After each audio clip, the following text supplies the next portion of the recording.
Welcome to Takeoff, a points and miles podcast by 10x Travel. I'm your host, Bryce. Today, I'm joined by Emily and Travis. How are we doing today? Great. Doing good. Yeah, glad to hear it. Today's episode is going to be more of travel faux pas. I'm curious, have any of you encountered any non-travel faux pas or recent pet peeves that have popped up for you? This one wasn't on the outline, to be fair, but that just jumped to mind. Any recent pet peeve? I'll start to give you some time. Okay. Drives me nuts. Traffic, light turns green. Everyone takes forever to start to accelerate when it's their turn, and you end up kind of missing the limited window in which you can get through some turn lane or something. I'm just like, come on, let's bumper cars here. Keep it bumper to bumper. Let's get everyone through. I always make sure to kind of do that myself, and no one else seems to get the memo. Nope. You know, I read a few years ago that actually the optimal way for traffic behind a light to go, I have no idea if this is true, is actually instead of paying attention to the car, and no, it relies on everyone doing this, but instead of paying attention to the car in front of you and when they move, you just watch the light, and when the light turns green, everyone just starts going. Yes. Like so instead of it being like first person, then you go, then you go, then you go, it's just the whole group just starts moving Right. at once. As How you do we said, make that a thing? relies on everyone watching the light, Yeah. which doesn't seem to be happening these days. And you got fender bender if one person doesn't hold Right. up their end of the bargain. So Yeah. maybe don't do that. I think we just need more roundabouts. That's my No. yes. Do you like Nope. roundabouts? I No. love them. There's so much, not everywhere, but like the light near my house, roundabout would be perfect. The amount of times that I'm sitting there at a red light and no one is coming from any other direction, but I can't go simply because it's red. Well, it's Like, not that you there- can't go. You're just not supposed to go. Well, that's true. Yes, it is Have you- unlawful for me to go. Have you ever experienced the double roundabout? It like looks like a figure eight. It's insane. No, that's There's not one- a death trap. There's one to get on I-70 near where we live, and it's just it breaks my brain every time. I always end up going the wrong way on something. I'm going the right way through the roundabout, Yeah. but I just get Thank off you. at the wrong. To Swear. clarify, You just do a figure eight, like yeah, just keep going around and around. I don't think that all lights should be replaced with roundabouts, but our default are traffic lights. And I think that there are a lot of places where we need traffic controls, but we don't need a red light. Roundabout just solves the problem so much better. All right, Travis, the same dynamic. city, You need city everyone planner. to know how to do it, though. Yeah, exactly. Well, we can. Well, I'll let you off the hook. We'll stick to the roundabouts for now. We'll jump into the travel faux pas. Y'all here are listening for the travel faux pas, not the traffic advice. So, but before we Or maybe you are. Let us know in the comments if so. Yes. Welcome to Takeoff, a travel improvement podcast by 10x Traffic. Yeah, 10x transportation. Yeah. 10x 10x Transit. travel could work. It's just different kind of travel. Yeah. Next week, maybe. Yeah. But before we kick off, a quick reminder: if you're new to points, miles, or traffic, or anyone, check out episodes 1 through 6 of this episode for some of the fundamentals of points and miles, or maybe even better, sign up for My 10x. It's our free tool. It makes all of your own points and miles journey so much easier. Learn the basics with our course. Set all your cards, points, miles up in one single place. It's a single resource to help you learn how to apply points and miles to your own life, save some money, and have a more chill vibe when you are in traffic because you've been saving money with points and miles. So maybe it accomplishes both things.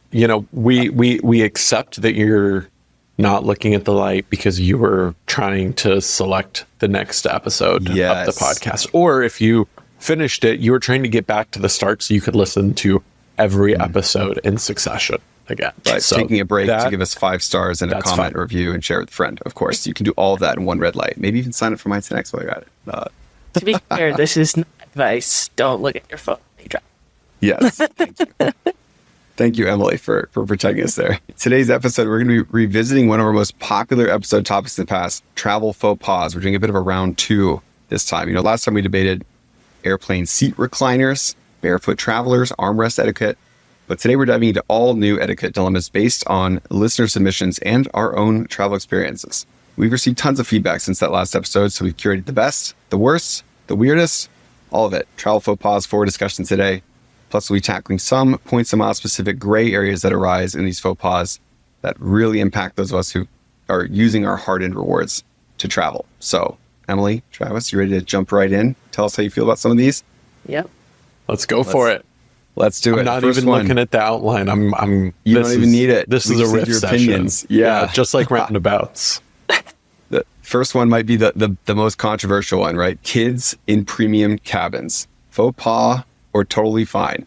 I'll go first because everyone else is looking around with awkwardness. I'm just waiting for this light to turn green, but I'll go when I'm ready. The kids are people, and people are allowed to be in places. Like, yes, I think that's sum it up. That's good. That's all you have to say. like have I had a business class flight disturbed by babies or toddlers? Absolutely. But you know what? I'm an adult. I am a functioning member of society who can regulate my own emotions, and it might have disturbed my sleep and I might have been annoyed, but that's the luck of the draw. I think it's more of a faux pas, or like it's more unacceptable to be an adult whining about a child that's whining. Yeah. Yeah. So I'm good with them. Bring them on. Yeah. Now, I might complain or I might whine about the parents if I think that there is maybe some more that they could be doing, and there's some stuff here that as a non-parent I might get yelled at in the comments, and some people will say, well, you're not a parent, but one of my favorite things I've learned before is, I might not be a parent, but I'm also not a pilot. But if I see a helicopter in a tree, I know someone did something wrong. Well said. Okay. That's a little too controversial. We can cut that out, but We won't know it's controversial till we let it go, and once we let it go, we can't really cut it out. So yeah, that's true. Just roll it out. Yeah. But I want to push back a little in this because I'm in the same boat. Here's my chance. As a family traveler, I get to kind of play that role. I'm usually traveling with my kids in premium cabin, and usually when I'm annoyed by kids in premium cabin, the kids that are annoying me are my own kids. But I do think there's a little bit more nuance to this than maybe just a simple like blanket, like, yes, they're allowed. And Travis started to kind of get into that with as well. It depends on the parent. So I guess I have two follow-up questions for each of you. The first is that, did you always feel this way? Like 10 years ago, if I would have asked you how you feel about this, would you have said the same thing? Because I know I wouldn't. Before I had kids, I used to think this is kind of a faux pas. And then secondly, what are some of those kind of nuances that Travis was kind of alluding to, where you do start to kind of like, I don't want to say blame the parent, but you start to feel like, okay, this is not like I was accepting this, but there's conditions that have happened in which I now think that something needs to happen. Does that bring up anything for either of you? Opinion Travis. You can't tell me seriously. Business class flight, I used to feel different. I definitely used to feel different. But like, why does it matter if you're in business class versus economy? Like, everyone's on the plane. Like, why does the fact that you spent more points or more money entitle you to more quiet? Now, I will say I would absolutely love if like planes with a split business class and stuff maybe had a section where it's like, this is a family, this is like an adults only section. So that way you can have, like, if you don't want to have to worry about it, you have a choice, and there's probably some laws against that or something. But I also just wish that like maybe every plane, so that way it's like, if you fly private. well, Yep. NetJet still hasn't actually sent us our contract yet. Gotta check the spam filter in my email. It's in there somewhere. But no, I definitely like didn't always feel that way, but now it's like, it's honestly like it made traveling so much more stressful. And when I reflected on it, there were many, many more opportunities, or there were many, many more times in premium cabins where there were children who were behaving like, who weren't being loud, who weren't disturbing me. And it sucks when they are, but like, well, I was probably that way once. But on the parenting side of things, specific things that I have seen in premium cabins that I think are unacceptable. again, maybe it always feels like awkward being on the spot on stuff like this, but I've seen parents whose seats weren't together yelling at each other about their crying child across the entire cabin. One of the harder ones for me that I actually am maybe interested in hearing Bryce's perspective on is like when a child is crying, or particularly like a baby or a toddler, and the parent is up carrying them, walking around, like trying to soothe them. Because I'm like, now you're taking from an isolated area to the entire like area of the cabin and disturbing everyone. Or otherwise, it's just kind of like, but like I would have the exact same feelings on stuff like that, regardless of the cabin that it's in. Yeah. Like none of these are particular to it being in business or first class. It just isn't, just like give them some headphones or, like, but I've got my own that do a pretty good job of canceling. So, Yeah. That's a great point too. I do think if you find yourself irritated a lot by children around you on a plane, the easiest solution is get better headphones. yeah. Spend the money, get the AirPod Max or whatever. And this problem goes away for almost everyone. But Yeah. when you don't do that, it's almost like there's some, it's my job to have to make up for the fact that you don't have noise canceling headphones. Yeah. Maybe I should start carrying those. Just like, here Yeah. you go. Here you go. Like I can be prepared for it. So Yeah. why not be prepared for it? I agree. Or that's why I use the earplugs when I'm trying to sleep. Well, that's not the only reason. Like aircraft is loud when you're trying Yeah. to sleep. And I don't like doing it with AirPods in my ears. I don't understand how people do that. Yeah. Who And to sleep me, with to- AirPods? Is that what you're Yeah. talking about? seems- Yeah, Maria. There's- Really? Yeah. They're like uncomfortable just for me right now. So I can't imagine trying to sleep with them. Yeah. And this does touch back on a faux pas from our first episode too, that we talked about around like kind of noise from a tablet on airplanes. I do think Oh, yeah. like a lot of people, like if a kid is kind of losing their mind, and certainly kids of particular age range are not thrilled about wearing headphones, neither are we adults, as we just said. And they're not going to keep those things on. So you might have to listen to like Coco Melon or Miss Rachel on like soft volume. And it's easy to be frustrated by that. But the thing to keep in mind is the alternative is a kid losing their mind, like screaming. So like a lot of times that is the last thing as a parent that you're trying to do to like be like, all right, let's keep the peace here. And, I would encourage folks to think about that trade-off before you get frustrated about hearing a children's show. I've been in that situation many times myself. And I guess to Travis's comment earlier about kind of walking them around, I think that it would be great if parents would kind of understand the courtesy of like, take the kid to the galley, maybe walk back and forth in the galley, but not up and down the aisles, right? It's almost like a movie theater. It's cool if you want to try to take your kid to a movie theater. If they start kind of losing their mind, please exit the area where everyone's trying to listen to the movie and try to calm them down and bring them back instead of walking up and down the aisles. So it shouldn't be that hard, but for some reason, this is just a strangely controversial take. And I do think that the whole like before and after that we're talking about is present in most people. I think most people start from keep the kids out of business class. This is my first time here. I spent a lot of points or money to be here. I expect it to be great. And the more times you do it, you realize should be open for everyone. Parents and kids shouldn't be excluded just because they're parents and kids, and get better headphones. That's a Yep. All right, let's move on to the next one.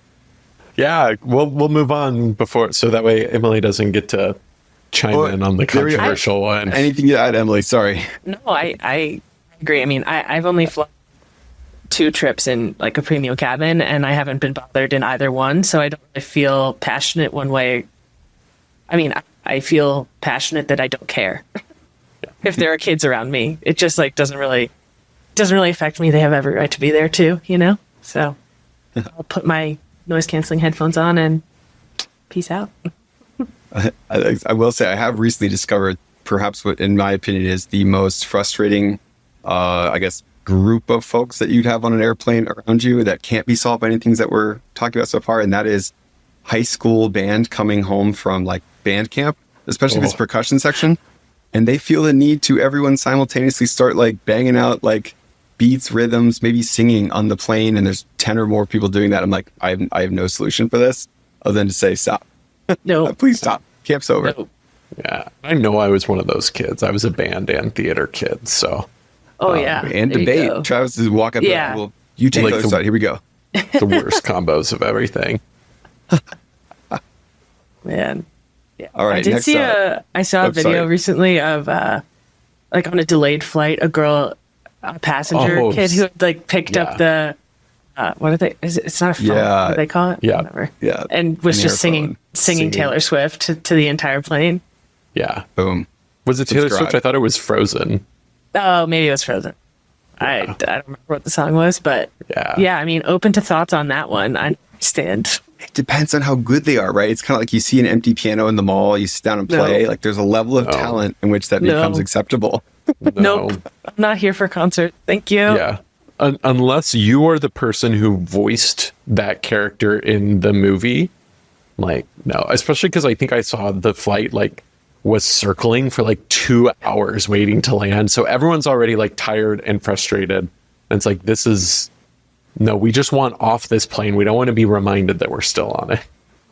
I mean, you could just start singing like 1,099 bottles of beer on the wall, 1,099 bottles. You know, that's the only thing I could think of that'd be worse. Yeah, that's pretty bad. Be fun. All right, next up, bare feet in lie flat seats. Is this different from economy cabin if you're in kind of a premium cabin?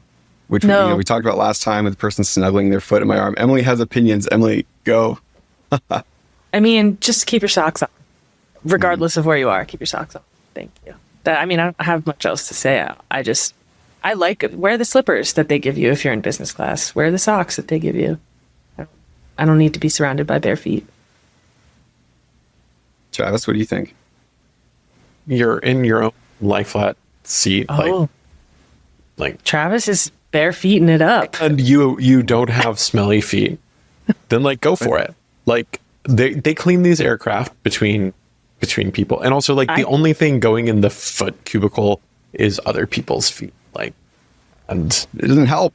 like No. That doesn't help me. if kind of again, if you care that much about it, like just bring your own solution, bring your own sanitizing wipes or something. Right, but and, like, I can't wipe it down. sanitize away someone's bare feet next to me. They still exist. Well, yeah, if You if could they wipe are their feet. if they are like physically adjacent to you, like if it's not a like 1-to-1 type layout, then sure, like that's a little different. But if it's generally fairly private and you've got kind of your own little, I'll call it pod, go for it. Don't get up and walk around with your bare feet, but like it's your own space, probably a long flight. Like do what you need to be comfortable. Flying next to Travis. Yep. Well, you get some of those flights too, like the Lufthansa is, where like there's not Yeah. aisle access for everyone. So if like the inside that- person has bare feet, not they're okay. stepping right over you with their bare feet. Yeah, that not okay. Like unless you know the person, but if it's like you got a rando seat buddy that you don't know, no, like leave your shoes on then.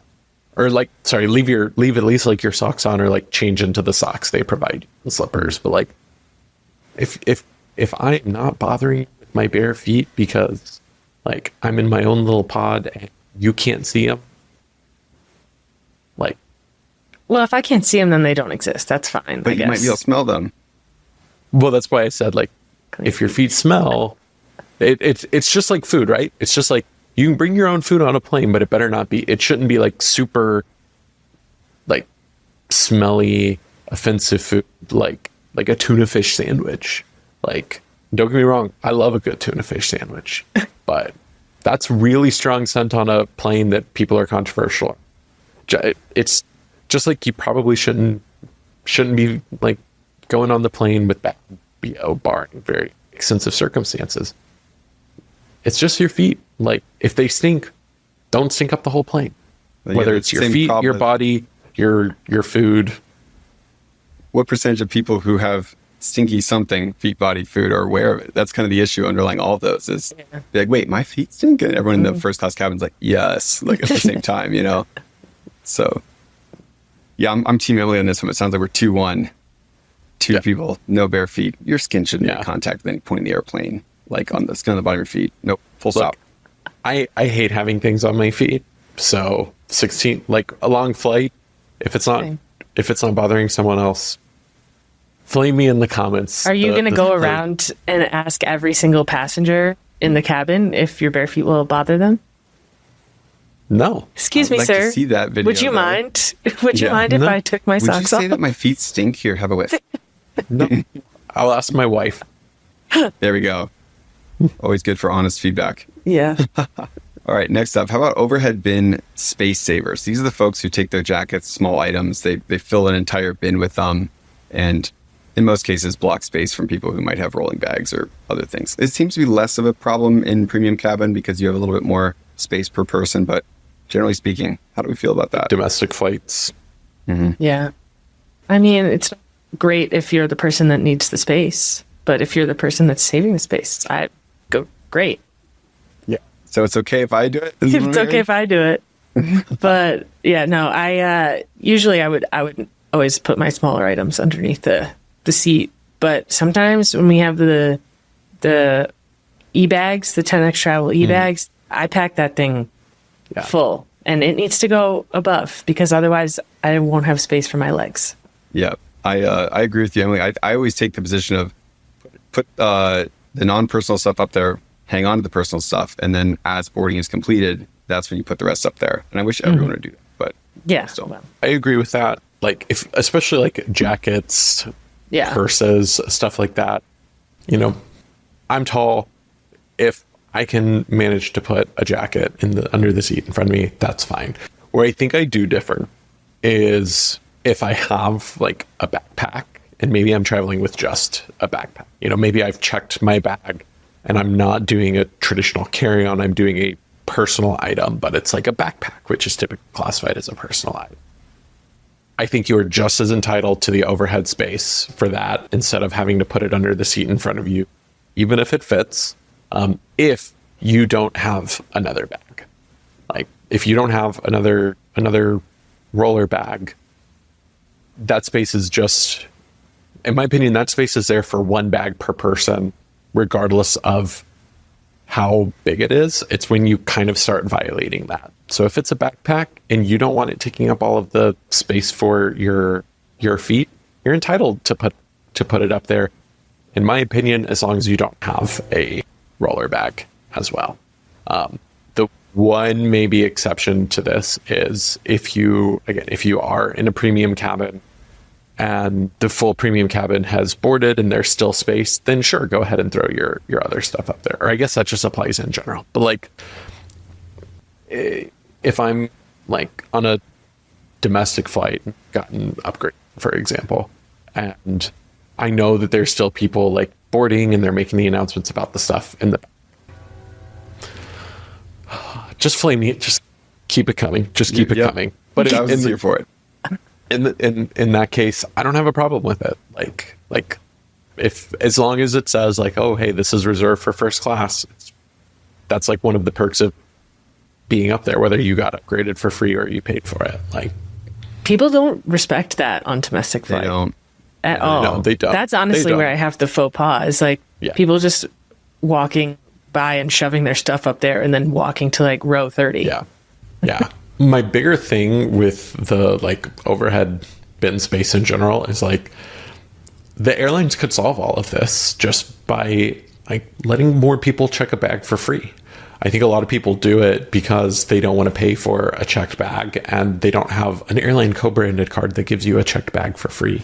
But like if they just offered for people to check a bag for free, which is literally what they do at the gate whenever it's full Yeah. anyways, Yeah. then I think we could kind of alleviate this problem. I imagine there's a lot of people who would be happy to check a bag over putting it in the overhead bin anyways. I have noticed there's a slight derivative of this problem that comes up on some plane configurations with the foot space, where you'll have like, usually in domestic first, there's kind of two larger footwells and then there's kind of one middle one. So there's the awkward, like, whose is that? And I was on a flight the other day where all the bins were full. I was kind of late to board. I had like a e-bag, like a big giant bag that can fit under the first seat. And the gentleman beside me had boarded first and he had just his single pair of shoes in the middle bin or the middle footwell and an empty one beside him. And I'm kind of sitting there just like waiting, like, hey, like maybe volunteer to move your shoes so that I can put my bag and also stretch my legs out. Never said a word. So I just So sat this there is and kind of a steamed. combination of like the feet and the bags in one. Yes. This is Thankfully, Emily's had first socks on. nightmare. Otherwise, you would have had a double. Yeah, and it was a kid, and they were listening to an iPad, and they were eating a tuna fish sandwich. Just pick. All right. Yeah, Yeah, we're capped that was out. a tough one. How do you guys feel about people like moving your belongings that you've put in the overhead bins to create more space?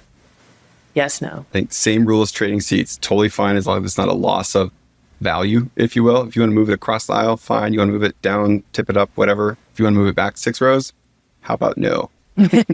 Yeah. I agree with Bryce. Like, I have no problem if someone laid their bag in there incorrectly, moving it to make more space. If I put my backpack in a specific spot and you're moving it and kind of like smushing stuff in there, that's when I'm like, look, like there's not enough space for your bag. Stop trying to manipulate mine to fix yours just because it's not like rollerboard. If you're moving it from one bin to another, the only time I'm okay with that is if it's like the other one, like maybe only has space for a backpack and I had a backpack. So you're moving it there for that space to make room for another. But again, not if it's like 8 rows back, only if it's kind of right behind or right in front or across the aisle or something. Yep. Yeah. It's like the things that we don't really think through as much, but as you kind of lay them out, that you can quickly create like a set of rules to like, where is it 3 rows back? Is it 5 rows back? Like, where's the line? And we can all probably put our finger on it somewhere. But I think it's if I have to wait for people behind me to deplane in order for me to get my, then that's where the line is drawn. I agree. How about using multiple seats or spaces in premium cabin? You board, the plane is a third empty. How do you feel about other people kind of stretching into other spaces, potentially using multiple seats on the same flight? Have you ever encountered that before? Yeah, I've done it. Oh, okay. There you go. No problems? I've never encountered this in a premium cabin. I've only encountered it in economy, and that's how you get premium cabin on Frontier, is when there's just no one sitting next to you. Have to lay flat bed. Yes. Yeah. I think I've encountered this a few times, and it's almost never an issue, and I usually don't have a problem with it, but there are some exceptions that do come up to where, like, all right, the cabin's kind of half empty. I have an empty seat next to me. Other people have kind of empty seats, and people rearrange themselves in a way to where, like, I'm still sitting next to someone, but there's like a bunch of empty seats somewhere else. It's like this unexpected value happens. We have to kind of divide it on all having our own kind of rules that we're kind of playing by, and it violates the rules that I have. That's what kind of upsets me. Had that, I just mentioned that day, someone just sits next to me in an empty seat because they wanted to be kind of across the aisle from their partner, and left like 2 empty seats in front with their other partners to each have their own empty one. I was like, you just took my empty seat and you made it your partner's empty seat. And I didn't like that. So of course I didn't say anything, just kind of went with it. But it's like, got to think that through, folks. Got to think that through. Otherwise, fine with it. It's okay if it's me. No, I agree with you. It's something about, I expected to have this little bit of extra space and then it's taken away, even though I might have done the same thing. Yeah, it's a little hypocritical, but it's you get excited for a little bit more space or a little bit more privacy.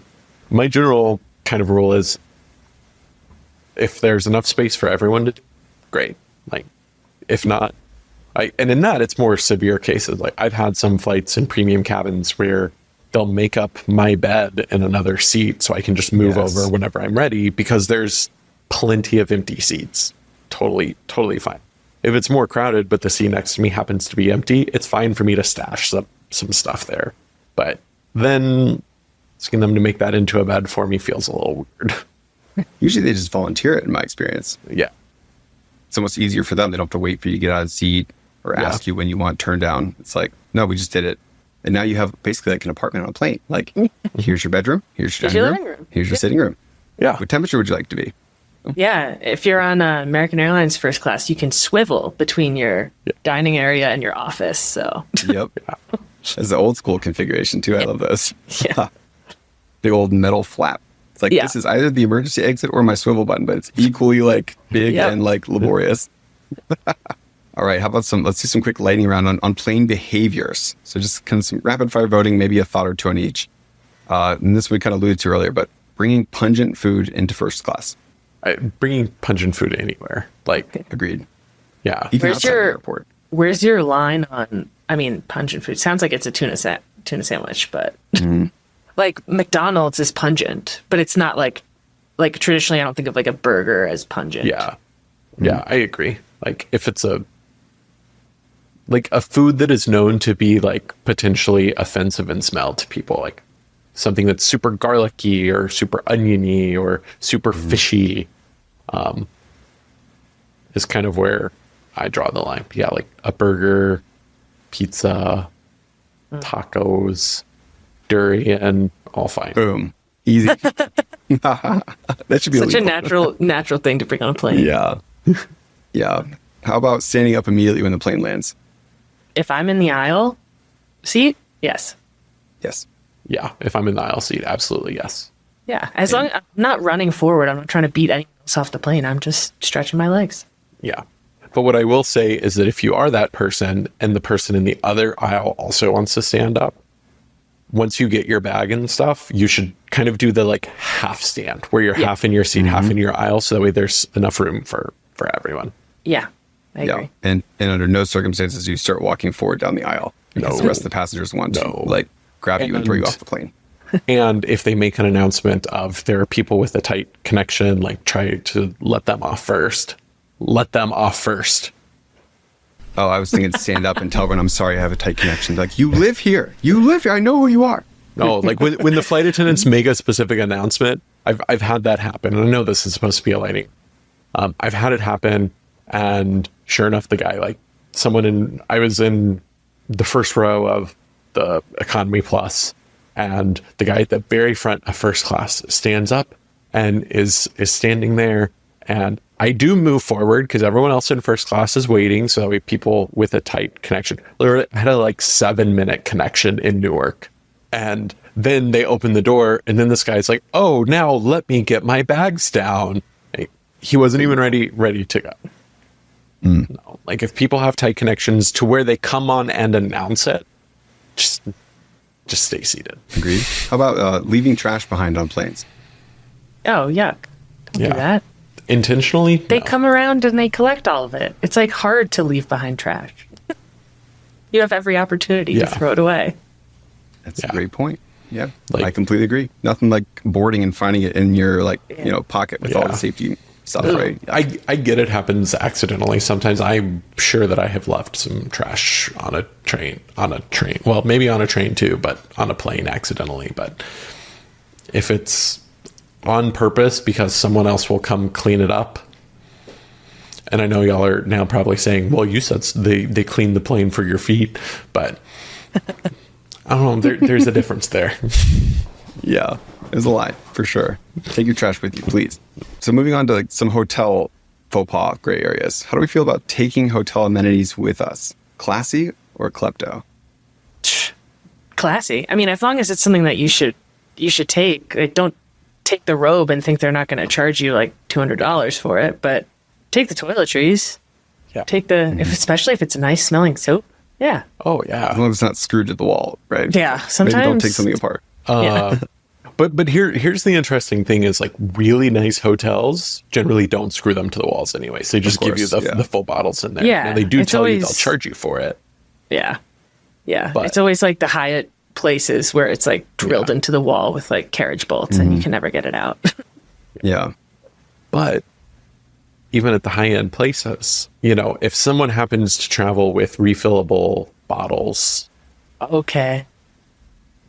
then Oh, I think that is just called planning ahead. there we go. Okay. So I actually have a really funny story about taking the toiletries. Do you want to like put on some hand lotion first, or maybe some like conditioner in the hair that that came from somewhere? I actually have a box of mints from the Langham in Sydney. So There you go. does that count? They just got free ads for that. So Yeah. Yeah. When we did our honeymoon in Park Hyatt Maldives, they had, wow, I'm blanking on the brand. I literally know the scent. So if I look up the scent, Le Google Labo. scented thing. Oh, They had yeah. Le Labo toiletries. And they had this one called Santal 33, which I Yeah. really liked the smell. Yeah. My go-to. They had the hand soap of it, but it was like the solid soap, not like the liquid. Yeah. And we made some friends there who went every year, and so the next year when they went, And if by some chance they're listening to this, they're probably thinking like, how does he remember this? But the next year that they went, every day they took the soap and stashed it away and then shipped us a box full of it. So we had like What? 15 things of the Santal 33 hand soap. That's Wow. nice. Yeah. Good how vacation do we get on friends. Yeah. So it sounds like there's a bit of a difference in what we're kind of taking. Some things are meant to be taken. Maybe leave Yeah. the lamps by the table alone, even if they're the perfect fit for your home decor. Someone's walking out with a mattress. This is where I'm allowed. Yeah. This is my boundary. Next one kind of gets into the points and miles angle. How do we feel about using someone else's elite status for a hotel stay? So this is, using a friend's status for booking, even when that friend is not traveling, calling in to request upgrades, like on behalf of a quote unquote spouse. We know this happens a fair amount in the points and miles world, and it does feel like a bit of a gray area, but I'm curious, how do you feel about that? Are we counting this differently than a guest of honor? Let's say yes. Let's say it's like not designed to be used this way, but you're doing the whole like, oh, they're checking in later. Like, please leave a key first for Bryce. Like, Right. yeah. I have a weird line on this. If it's you're redeeming points for someone else, but you can't put it like some hotels do not let you book it in their name, or you're using a free night certificate to book for someone else and it has to be in your name. That's fine. If you're buying and selling and trading with friends and stuff, There's risk, Maybe- especially because it's associated with somebody's loyalty. yeah. So it's not like you can hide under the radar doing this. They can easily figure out who it is. Do I have an ethical problem with it? No, it's just like there's a line for me personally where it's not worth the risk of my accounts being shut down. Yeah. I think a lot of people don't think about that when they extend this, but you do have to kind of trust who's going to be there. Yeah. Because that is definitely a risk. But yeah, when I see this, my initial answer is no. I agree that it's a bit of a gray area, but I'm thinking about all the folks who have hotel status who go to check in. They're like, yeah, sorry, no upgrades available. Because everyone who, let their friends use theirs, and all these cats who didn't earn status have the nice rooms and you don't. I'm like, that feels yucky. So yeah, I don't love it. I know it happens and it doesn't really upset me, but I'm just like, I don't think I would ever do that. And thankfully, I don't have any hotel status. Yeah, to I know. do it with, so That's I don't my, have to confront my this. point too. It's like I haven't had to experience this. Yeah. So sounds like that one's a little bit more mixed. Let's move on to some lounge ones. How do we feel about kind of taking space in lounges as they become crowded? You're setting down your stuff. You're maybe taking a table that's designed for 6 people with just 2 of you. How do you think through those? I mean, it's kind of frustrating, but I would do the same. If I walked in as a solo person and it was a crowded lounge and I saw a seat open up at a table that was meant for more people, I would take it because I want to sit down. I don't want to be like wandering around and standing next to the buffet eating my meal. So I'm fine with it. I've experienced it quite recently after a 4-hour delay in a nice lounge that I like at the Denver airport. And How do we feel about taking up golf bays? yeah, well, in the yeah. airport? Yeah, but I will say in that situation, I just kind of like, I table hop. Like I'll see if something else opens up that is meant for fewer than 4 people or 6 people, I'll just go and move so that someone else could have that table. But if that's the only thing that's available, yeah, I'm going to sit down. Yeah. I mean, I agree. If it's the only table available for me, fine. Where I maybe draw the line is, someone who's sitting there and then puts their bag in the seat across from that and maybe their jacket tossed over another one. But there's an outlet over at seat number 4 that I'm going to plug into and run over to mine. So now you're taking up 4 potential seats for yourself, and the lounge is crowding. Like, pick up your stuff, let other people sit there, and like if you really need the charger, move over to the seat where the charger is. Yeah. In my experience, outlets is probably the biggest place where this shows up, because you have someone sit down, maybe there's 2 tables beside each other, there's like 4 outlets between them, and they have in their phone, their laptop, their tablet, and like their neck massager or something. It's like, hey, like, Yeah. my phone's about to die. please volunteer to give up 1 or 2 of these for me because you're just taking all the power. Yeah. But Yeah. take the power back, Bryce. Take the power back. So be aware of your space. But sadly, kind of like the smelly feet thing, the folks who do that seem to be completely oblivious to the fact they're doing it. And most people are not confrontational enough to walk up and be like, yo, Yeah. feet and your plugs. We got to talk about your feet and your plugs. Why are you plugging your stuff in using your bare feet? Oh, yeah. No, I didn't need the visual on that one. Thank you. Let's move on to food and beverage behavior. How do y'all feel about kind of taking food to go or like packing food in your bag from the lounge? Yeah. Scooping it all in kind of thing. Yeah. Why not?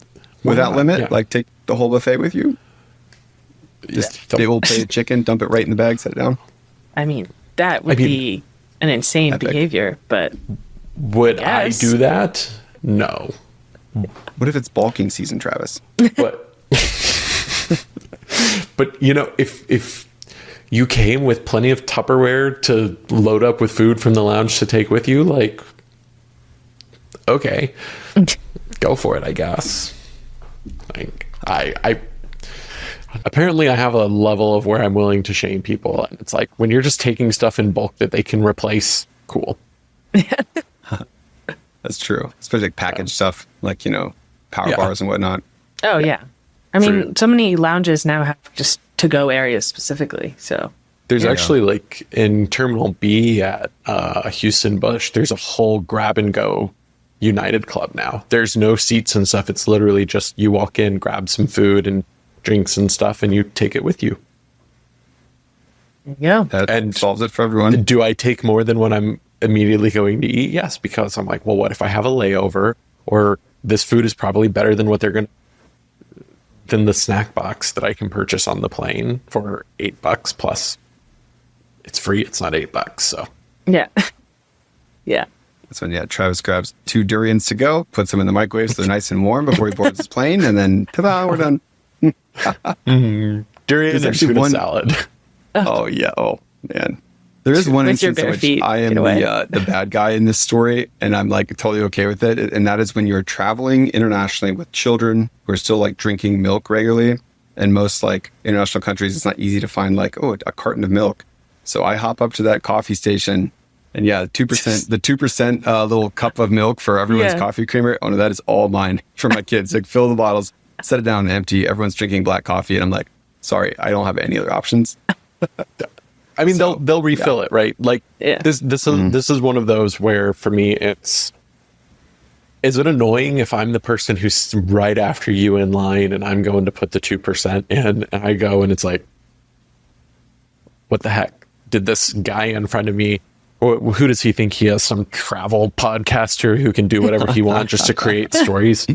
Like, yeah, I'm a little bit annoyed, but instead of us as consumers of the airlines and banks products getting annoyed at each other, let's get annoyed at them for not putting enough out for it to be readily stocked at all times for consumption, whether it's people taking some with them or not. Great point. There's always an easier solution. Yeah, just put out more food. There we go. The Americans are coming. Put out lots of milk, water, and food. Yeah.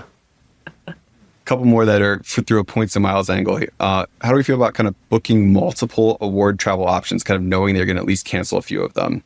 Is that acceptable? Do you have any guidelines around like timeline to where that becomes ethically problematic for you? If you had to vote one way or the other, how do you feel?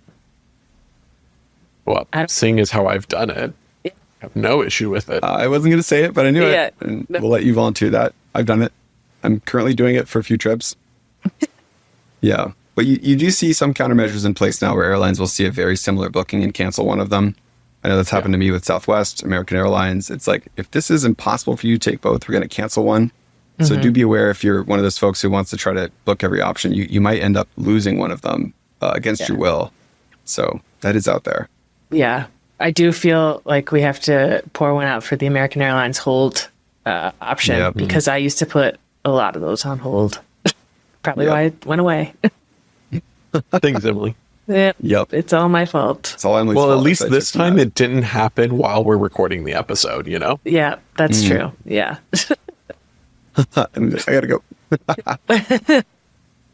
Is it any different with like last minute award rebookings, canceling and rebooking the exact same flight for fewer points if you see it drops? No. See, I don't have any problem with that at all. Yeah. No. Some people do, but it's like, Why? yeah. I think like there's maybe a slight risk with it of for some reason it's a glitch and then you're out both flights. But Oops. Yeah. who has a problem with people canceling their booking and rebooking it to save points? Yeah. Who's hurt here? No, Yeah. Yeah. no problem. I'd be curious, anyone listening, if you have a problem with that, please let us know what we're missing, if anything, because that seems pretty straightforward. But this next one will be fun. And this is one that I don't know has like a definitive yes/no answer. But how do we feel about generally like points borrowing and sharing with friends? And like the situation this usually comes up in is traveling with non-points friends, find a great flight that's a low amount of points, maybe it's a higher amount of cash. Like this makes a lot of sense. And then there's that kind of awkward tension around, I could book yours too, but then how much do you maybe pay me for it or kind of hit me back for that? Do you bring it up? Do I bring it up? That always gets a little awkward, right? Have you been in a situation like that? I haven't experienced it, but like with all the rest of them, I feel like there's a line. Like if it's a hotel and I'm going to book it on points, regardless of whether someone else is staying there with me, I can expect that person to pay me the value of half the points. Maybe I might have a low expectation of like, oh, I'll get your drink or something. I'll like spot you a meal. But even then, like I'm not really expecting that. It would be nice, but it's fine if it doesn't happen. So I don't get too hung up about it. I mean, it might be different if I were going to book someone's like entire premium cabin flight with points. I don't know how I would go about reciprocating that. Or like assigning a value, like Yeah. a Venmo request amount? Right. Like, I don't know. Yeah. Travis, what about you? Yeah, I agree. If it's a flight, it's probably a different story. A hotel, I'd lean the same way as Emily. I would probably say it depends, if we're choosing to stay somewhere that's really expensive, either points or cash, sure. But if it's a medium-ish, like moderate-ish place, like, just buy dinner, like for me or something. I don't know. Like it's not necessarily worth overthinking sometimes for me, but I also like get that maybe, comes from a place of points privilege, being in this long enough to have a large enough balance. I don't shame people for doing it, and I don't think there's anything wrong with it. I think as long as everyone goes into it agreeing to what their kind of terms and how they're going to approach it are upfront, just don't go into it with expectations that if someone doesn't meet, leave you in an awkward position. And I guess I have seen it also go kind of the other way too, where you're doing the, booking flights with people that don't have cash. The best deal from a point standpoint is more expensive than the best deal from a cash standpoint. So what I'll often do is I'll say like, I will pay you the difference of like your economy flight that you want to do for your price. If it's like $150 more, I'll give you $150 if you want to fly with me on my flight, which I can fly premium cabin and points. That way you're not asking them to spend more money just because it's a better deal for you from a point standpoint. But that also gets into like kind of a strange gray area of like, who brings that up? Like, do you cover the whole Just difference? take different Like, flights. Yeah. well, I guess you're right. Like, from the Travis and Maria just- school of see you at home, Yeah. Like we're all getting there one way or the other, Yeah, which I guess that reminds me, the other fun one is like, my flight gets in like 35 minutes before you. Do I wait or do I ask you to Uber yourself? 35 minutes, you wait. How Yeah. about 25 minutes? Or how about an hour? There's a line somewhere, right? An hour is where it Depends. becomes Depends how far you're going from the airport. yeah. Like if it's a 15-minute ride or something, like I'm not going to wait an hour just to go 15 minutes. Yeah. I'll just leave good you, point. I guess. That's a good point. Like at some point when you're coordinating group travel, it's just like We all these just got to things- get there. Yeah, you all just got to get there, and it's cool. It's fun if everyone can do it on the same flight and the same transportation. But like, if not, people are stressing it. Then I don't know. Maybe it's not the people I want to be taking a group trip with. Ooh, see myself out of this group chat. You're on a hard line. I don't travel for it to be stressful. Yeah. That's a great point. Yeah. But some people seem like they do. Yeah. You want to avoid them. couple more lightning round ones I want to ask you each about, and then we're going to ask for a faux pas confession, something that you do that you think is probably a faux pas, and then we'll wrap this thing up. But lightning round, how we feel about gate lice, hovering right in front of the boarding gate before your group is called. I don't care. Right before your group is called? Let's say at least two groups different. You're group 9 and they're like, we're starting boarding and you get up. You know, that's, or, you know,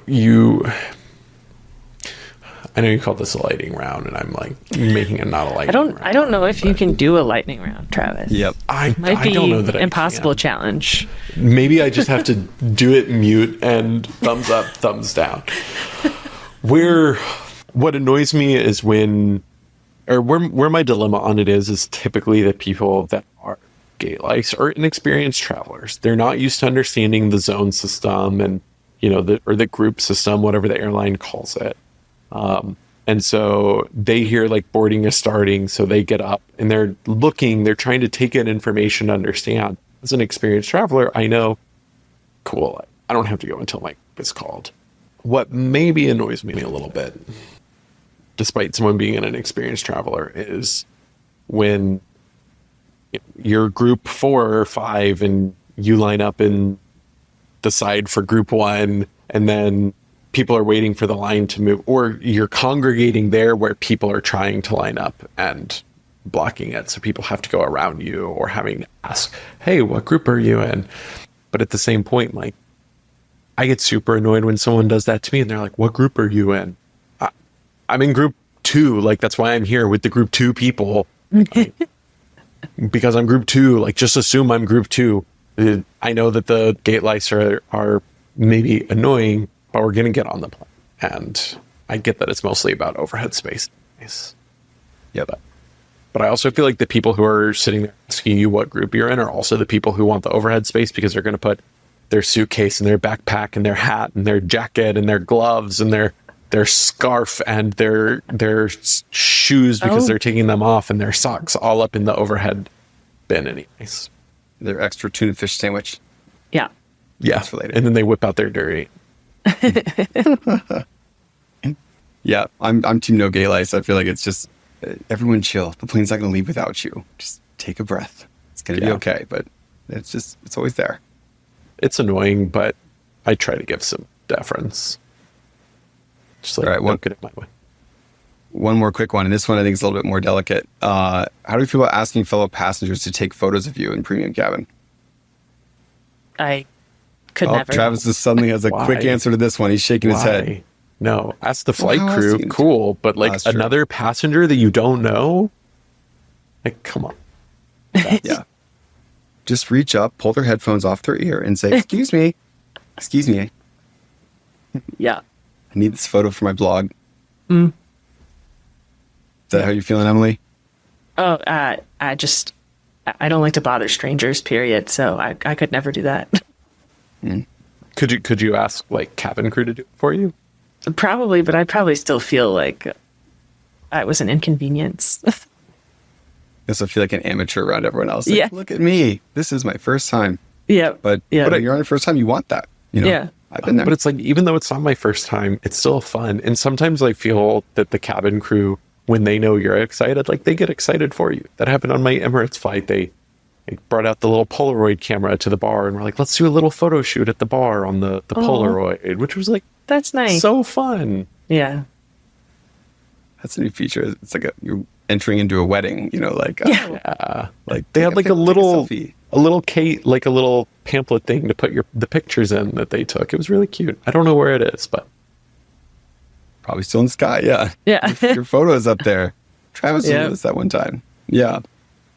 All right. I want to wrap this up with faux pas. Whoa, Bryce didn't tell us. Is it okay to ask another passenger? Oh, I think generally not, unless like the situation is very much like, I don't know, like it feels like the vibe, if you will. Like that person just happens to be kind of sitting there, standing up, waiting for their partner to board the plane so they can help them. It's like, all right, you're standing right there. I'm sitting right here. If I can just kind of quickly hand you my phone and say, can you take a picture? You don't even have to move. That's fine. But if someone's like sitting down, headphones on, and you want to like interrupt them, different vibe. And again, I want to say almost always a gray area, but sometimes it feels like it. I feel like almost always never a gray area. Yeah. Okay. So next time I'm sitting next to Travis and you're taking a picture of me, I'm going to wait until you look really comfortable though. And like actually have food in front of you and then be like, actually, can you get up now? But yeah, I don't know. I guess when I say that is like, we talked about this on the P2s episode where it's like those first few business class flights, especially if you're kind of working in this industry, you feel like you have to photograph everything. Mm-hmm. So how do you get the header image of an article of like a review of my ANA first class flight if you were the only ones taking photo and you're by yourself? You don't really have another choice. So bring your selfie stick. Yeah. Or again, ask the cabin crew. And that also might be more annoying than asking someone like a selfie stick like appears above you and there's a phone Yep. Although I will say one thing that a lot of people do miss is don't get others in the photos. Like I've seen people doing that before, and I don't love if I'm sitting right there in the background just like wearing my sweatpants or whatever, and I'm like clearly in every photo. I'm like, please try to respect a little privacy when I look like, a raccoon that you found in the garage. All right, we ready for faux pas confessional? Yeah. Yeah. I'll go first. I don't always wear shoes when I go to the bathroom on an airplane. I do wear There's no socks. way. There's no way. Definite way. If it's a long flight and my shoes are up in the, the space because I want to block everyone else. When you say you wear socks, like the slippers, like if they give you this, or you're saying like, you'll just... like the little things they give you. You wear those. Yeah. But sometimes I have worn only socks. I make a calculation in my head. This is a strange calculation. How long have we been in flight? Like the longer we've been in flight, the less likely I'm to do this. But if I think like, all right, bathroom's perfectly clean or it's just been cleaned by a flight attendant and my shoes are somewhere inconvenient, sometimes I risk it. And I know it. And I know it too. Like when I start, I'm like, not ideal, but like I'm going to take extra precautions. I'm going to risk it. I think the odds are good. I'm just going to do it. The odds are good. Look, the odds are never in your favor in that calculation. Cabin. Yeah. But okay. What about like Emirates First, right? You're going to like the spa bathroom. I've never done that, so I can't comment. Fair, okay. But like you're going to take your shoes off in there anyway to take a shower. So why do you have to wear your shoes? Shoes on your for shoes your shower. on in the shower. Yeah. What are you talking about? Should we gaslight like Bryce? summer They didn't camp? tell you that you're supposed to... Should I pack my when they swimsuit gave you for the this? instruction? Yeah. You didn't bring your They're like, swimming shoes? Mr. Conway, you can't start to like undress for the shower experience before you get in the bathroom. Please get into the bathroom first. I'm like, come on, man. Like, I'm going to carry all my stuff. I mean... Jennifer, you should wear a robe in the commercial to and from the bathroom. I'm just saying. Kept this one inside. Yeah. Yep. Okay. Travis's comment heat just went way down. Bryce is getting flamed.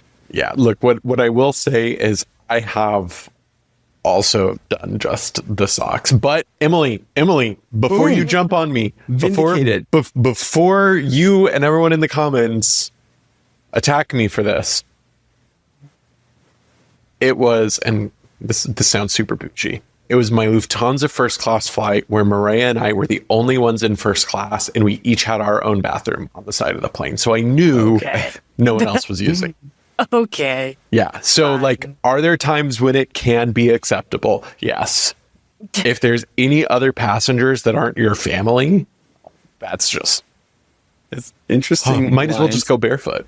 Yeah. Also, a quick reminder, if you're new to this and that sounded completely out of touch, episodes 1 through 6, you'll be in that situation soon. Hold on, Emily, slight, would you rather then, because of this, would you rather just wear socks to the bathroom or have the person next to you be barefooted?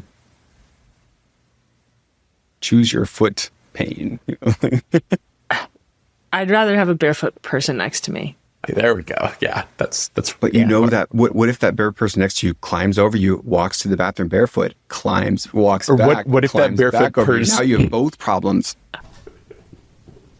I think I just pressed the eject button on the plane at that point. Yep. Agreed. Yeah. Wow, Bryce. You are. Yep. Oh. This is the beginning of the downfall of the podcast. Everyone's going great until Bryce said he wears socks in the airplane bathrooms, and now we're all, Like, and Emily's probably not going to like this, right? As the barefoot person, I put the slippers on. I don't necessarily put socks and then the slippers on. I at least like put the slippers on. They have like the hard bottom. Yeah, it's fine. Okay. I don't know if you were going to be acceptable. Like, put the socks on even with the slippers now that you're walking around in public. Yeah. Make sure you get the finger socks too. So the toe socks. Yes, of course. still kind of in shock. Yeah. At that Should have one. gone last. Wow. Like, that's all for today. Bye. I'll share mine if you want. Okay. Yeah. I have been the person to exit the plane before people who have connections. After they make the announcement. I kind of sensed that because when I was saying it, you kind of made a face like, screw them. Like, well, okay, to be fair, I happened to be sitting in first class on a domestic flight. They announced it. I was the first row in first class. And they were like, please let all the people get off first. But I was like ready to go with my bag. The flight had been delayed on the ground before we left for like 3 hours. And I was just ready to go home. And I didn't hold anyone up, but I did not listen to the announcement. So this is my confession. Yeah, that's fair. Someone missed a flight because of you, for sure. Probably. Yeah. my confession is sometimes I wear socks on airplanes. No, that's not my actual confession. That was kind of a reverse confession from my it's fine to be barefoot in your premium seat if it's not like adjacent. Mine is, despite like being annoyed with gate lice and wishing that people would just like sit down until their group is called, I get up there, I get in line. I'm part of the problem. Like, and I get it. Like, if I'm part of an early group, some people might say you're not gate lice, but I am. Like, I'm contributing to the crowd. I'm pushing through the people. Like, and I maybe internally justify it by saying I'm in group 2, so I'm just lining up for group 2. But I could just wait until group 2 dies down, or I could wait until they're done and board at the very end. But no, maybe it's not that. I think it's when's the last time you've been not in group 1? Travis is like, wait, I don't ever see gate lights. I'm always on the plane. Yeah. You can't even actually, this is probably a bigger faux pas. If I'm not at a hub airport and I'm flying United, I'll sometimes board when they call for Premier 1K. Ooh. Do they not check that? That's a good one. Usually at like smaller airport, like Columbus, they don't check. No, I know. Oh. Yeah. So usually if it's like a non-hub airport, like they don't really care. So that's probably my bigger confession is I've never been called out for it. Is that I'll board with I won't board with the global services. That feels like that feels like too much. But by the time they're calling the Premier 1K, I think it's because there's generally no one there who is 1K. And so they're just like, Premier 1K, give it 5 seconds. No one, group 1. So if I'm already group 1 and I just board with the Premier 1Ks, like, what are they going to do? Say, wait until we call your group in 5 seconds anyways? That's a good point. And so much of the whole gate lights issue comes down to like the speed at which they call the groups. It's usually fine, but sometimes you're in the airport, like, okay, group 1, okay, no, group 2, no, okay, groups 3 through 8, and then wait, no, like, I was waiting for it to die down, and now I'm fighting with group 8. So Shouldn't be that way. That's probably a bigger faux pas that we didn't even address. Yeah, well, But now everyone knows. there is one remaining bigger faux pas that we need to address. That is listening to this in multiple podcast episodes, enjoying it, learning a lot, loving us, and not giving us 5 stars and a review on the app that is right in front of you right now as I say this. So I'm going to start into Unless you're wrap driving. up here. Unless you're driving. Yeah. I'm going to start the wrap up here, but while I'm doing that, please take a moment, give us a review. It helps spread the word and create other gate lights, I suppose. But let's leave that second part out. Travel etiquette in the points and miles world applies just as it would anywhere else. Give a thought to your space, your surroundings, your resources you're using next time you're on a trip, and do let us know in the comments, what faux pas did we miss? What faux pas are we engaging in ourselves? Minus that whole walking socks to the bathroom. Let's just leave that there. Bryce never said that.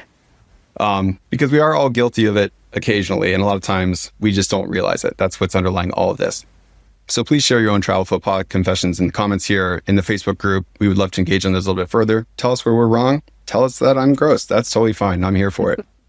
Either way, we will be here to help you make the most out of your points and miles. You can do that by signing up for 10x Travel Plus. That's our free paid membership program. You get 2 one-on-one consults per year. Maybe you can ask, hey, what faux pas am I missing? Here's how I move throughout the airport. Please help me. You also do get 1 free award booking with our service every year. It just makes everything about points and miles easier. You should sign up for My 10x. That's our free tool that helps you optimize all of your cards, points, and miles in one place to save money on travel. using features like My Next Card, takes a look at which cards you currently have, recommends the next best one for you, takes all the guesswork out of it. Nice and easy. Come hang out in our Facebook group. We can talk about faux pas, ask Points and Miles questions, get help, all of it. There's over 390,000 people there. That is the largest Points and Miles Facebook group on earth. It will be slightly larger if you join us. Come on in. The water's warm. We'd love to have you. And of course, check out our free course, which is within My 10X. It teaches you all the basics of how to travel the world for next to nothing. So you can go from, hey, maybe we'll save a few $100 on this upcoming trip that we're going to do anyway, to, do I take off my sandals if I have my own private bathroom on Lufthansa first? That could be you someday. We want to create those faux pas problems for you. But for all of us here at 10X Travel, I'm your host, Bryce. Emily, Travis, thanks for joining today. This has been Takeoff, a Points, Miles, and Travel Faux Pas podcast by 10X Travel. We hope to see you next time. Goodbye now.